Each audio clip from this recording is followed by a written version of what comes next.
Alright, hey guys, and welcome back to the channel for a very special Star Wars Squadrons video. And I want to say a big shout out to the EA Game Changers program for making today's video possible. And if you guys have read the title, which I'm sure is why you clicked on this video, it's because you guys saw that I, luckily enough, got to play Star Wars Squadrons early and give some feedback and kind of my thoughts on what I thought of the game so far. So what I'm going to do in this video is give my overall first impressions, what I got to play, and kind of what I thought of the game as a whole. So anyways, the things we're going to be going over today is a little bit on the campaign prologue. We got to play the starfighter classes themselves, dogfights, fleet battles, which are the two of the main modes, practice mode, customization and components, and the gameplay and overall tactics. So obviously there's a lot to go over. This video could potentially go for a little while, so make sure you guys strap in and watch all the way through so you don't miss anything. Anyways, with that said, if you are new to the channel, be sure to subscribe and turn on all of the post notifications if you want to be updated with more Star Wars Squadrons videos in the future. Anyways, getting started, we got to actually play a little bit of the campaign prologue. And now while we couldn't record this and they want to keep the story to themselves because they want everyone to experience it for themselves the first time they play it, the prologue level that we played was roughly 30 minutes and it pretty much just served as an intro tutorial to the basic controls. There definitely wasn't a lot going on in the first part of what we played, but it was pretty much just to give us an idea of how the game actually works and what buttons control what actions. So this was pretty much just an intro to the game as a whole. The starfighter classes, of course, we have the fighter, interceptor, bomber, and support. Fighters being the X-Wings and TIE fighters, the interceptors being the TIE interceptor and A-Wing, the bomber being the TIE bomber and the Y-Wing, and the support class being the TIE Reaper and U-Wing. Each of these classes had their own unique components from what I could tell, and for me, in my personal opinion, the best class for ship-to-ship combat was actually the interceptor. The thing I liked about the interceptor was that it was fast and nimble, and it maneuvered much better than a lot of the other ships. Now, one thing that you get in this game that you didn't really get in Starfighter Assault of Battlefront 2 is that feel of maneuverability change between the classes. When you play the different classes in Battlefront 2, yeah, while the Interceptor is definitely quicker and has a speed boost, in terms of handling they all felt exactly the same. In Squadrons, you can definitely notice without using a speed boost that the Interceptor is definitely much more nimble and faster than the other classes. So this is why it was my favorite, and I definitely want to get my hands on that A-Wing once again because I felt like I did really well with it. Now, in terms of playing objectives, when you get into the larger mode, which is called Fleet Battles, I think the best class to be using in that mode is actually the Bomber. In Fleet Battles, you're very objective based. There's a lot of objectives and things you need to take out, like Star Destroyers and Cruisers, so you need to be able to play that objective. And although the A-Wing or the Interceptor class does do a lot of damage,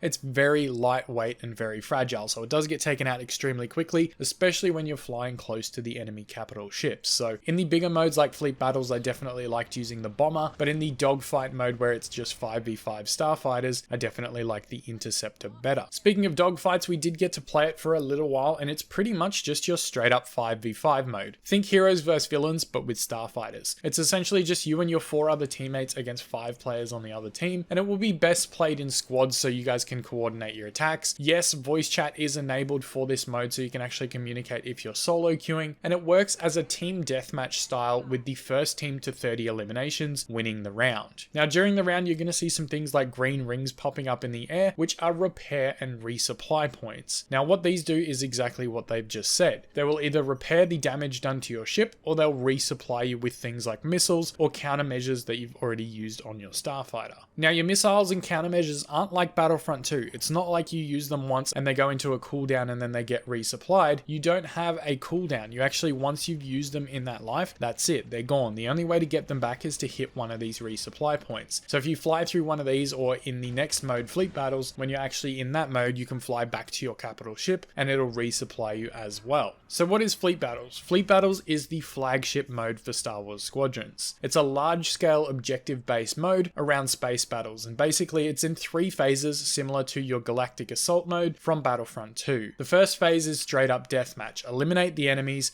and there is a bar at the top of the screen to reflect the team's lead and how close you are to moving to the next phase. When you get into phase 2, you have to destroy the frigates on the other team, again being objective based, which is great for that bomber class like I mentioned before. If you lose phase 2, it's going to return you back to defend your own cruisers, however winning will move you on to phase 3. Now phase 3 is destroying the enemy capital ship, in my case it was the MC-75, and then failing this phase if you do not win will result in you defending your own Star Destroyer or your own own capital ship. I really enjoyed this. There was a lot to take in, there was a lot going on, but I did think it was the better of the two modes. I definitely got more eliminations and more kills in the dogfights mode, but I like the idea of fleet battles better because once I get used to the controls of the game and everything that was happening, there's definitely going to be a lot more there in terms of coordination or working with your team than it would just be in dogfights. Now that's not to say I didn't have fun in dogfights, I definitely did as well, but I think in the long-term scale of things, fleet battles is going to be the mode that everyone enjoys more. Now, if you're not into the online gameplay or you want to practice before you actually jump into some online gameplay, they have multiple practice modes as well. The first practice mode includes just straight up dogfight practice, where you can program waves of enemies to come in that are AI controlled. This is going to get you used to using your own controls, how to aim, where to aim, what you can do, certain abilities, and it also gives you a chance to test out your brand new components that you may have unlocked, and we'll touch on that in just a minute. On top of that, there is also a fleet battles practice mode, which is again played against AI in the same format as the online version of fleet battles. We got to play one of these as well, and it pretty much just goes the exact same way. Very objective based, and it's a tug of war between the two teams until one team takes the lead and eliminates the capital ship on the other side. Not only did we get to play the game a lot, we got a really in-depth look at the customization. Now I'm going to go through both the visual and the component upgrades for your starfighters and also your characters. So make sure you guys sit tight. This is going to be really cool, and I'm glad I get to show this off for you guys as well. Now in Squadrons, you get the ability to customize pilots' flight suits, tops, bottoms, gloves, as well as emotes, victory poses, and voice lines. That's right, you can give them a full-on flight suit in a different color, or you can give them a different looking top or bottom or gloves. There's definitely multiple different options here, and you can also customize the pilot's helmet, which is really cool, and I'm going to touch on that in just a second because one of my favorite customizations in the whole game was actually one of the helmets. The customization options have rarities similar to any game and can be purchased with the in-game currency that's only earned from playing the game. That's right guys, you know there is going to be no microtransactions in this game, and everything is going to be earned by actually playing the game. Now in terms of how you actually unlock these, like I mentioned, there are going to be a similar sort of thing to credits that you will earn per round, which is going to be used to get visual upgrades. Then on top of that, when you level up, you're going to get what's called a requisition point, which works exactly like a skill point would in Battlefront 2 and allows you to unlock one of those upgradable components for your starfighter. Speaking of your starfighter though, how can you customize the starfighter to make it your own in Star Wars Squadrons? Well, it has everything from paint jobs and decals, cockpit holograms, dashboard bobbleheads, which we've all seen and gone crazy about, and figurines, and even on top of that, there are going to be hanging flares, which are like little charms that you can hang off your dashboard. Similar to what Han has with his lucky dice inside the Millennium Falcon, you can have actually like a wooden hanging Millennium Falcon inside your cockpit, which you'll see on the screen in some of my gameplay. Now, before you guys go jumping down in the comments, don't worry, I have of course mentioned that we would love to see more bobbleheads for the game when it is released, and I hope they take that on board and give us a whole bunch of them that we can actually get. But right now, of course, you guys can see that I was rocking the Ewok bobblehead because that was the favorite out of what they had. Now, on top of that being said though, guys, I want to know what you all think. Make sure you go down in the comments now, and instead of saying we want more bobbleheads, let me know which kind of bobblehead you want to see inside the cockpit, or even if it's a little figurine of something, if you want like a little Darth Vader figure or something to stand on the cockpit, that would be really cool. And make sure you guys let me know what you guys think down there. Now, when it comes to some of my favorite customization that I mentioned earlier, this is going to be probably the Sabine Wren paint jobs on the helmet and the starfighters, which were awesome. It was a really cool thing to notice, and a lot of us actually geeked out when we spotted it, that the Sabine Wren colorways from Star Wars Rebels were actually available on your starfighters and also your pilot's helmet. This was cool just to see, and I think they could really do it in other ways where you could get potentially like the helmet that Luke had or the helmet that Rey had in the desert on Jakku. I think there's a ton of options that they could do with visual customization that would send Star Wars fans crazy. On top of being able to do the Sabine Wren paint jobs, you could do other things like chrome out your X-Wing, or even put a burnt paint job on the starfighters, which kind of looked like if you were rat rodding a hot rod in real life and you wanted that like rusty burnt look, you could have that on your starfighter as well. And of course, yes, the bobbleheads were also part of my favorite. I will go through and do a full video on customization very soon, so make sure you guys stay tuned to the channel for that. It is coming in the near future.